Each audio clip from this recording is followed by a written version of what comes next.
boşalt. Çavin min şikست Dengê te dora min wek lawik li ser çiya berxwest. Destên te germiya me navê min di devê te de.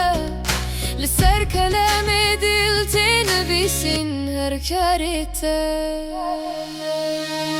Yek dil yek ala yek netew yek ziman li ser xwîn ostrana everdê min e Kurdistanlına berf û baranlına her sû îman tu ez yek aks yek dil yek ala Kurdistan. Tu dibêjî bimîne ez dibêjim ez ji te me. Di nav şewatê şer tu wek xewa aşitî tê. Dilê min her ku biçim vegere her ser navê te. Her bajar her gund wisa te ya telê te. Yek dil yek ala yek netew yek ziman li ser xwîn ostrana everdê min e Kurdistanlına berf û baranlına her şû îman tu ez yek aks yek dil yek ala Kurdistan.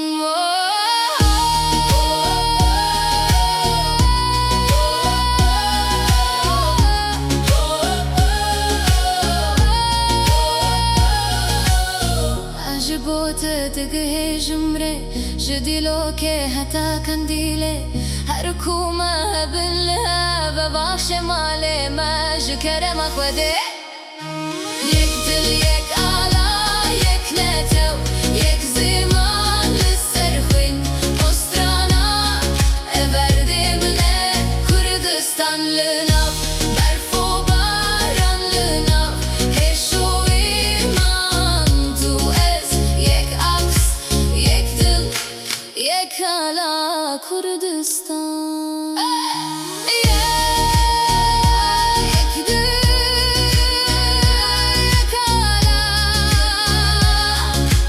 tu dibin vê alayê de ez dibin vê esmanê de bibîn eva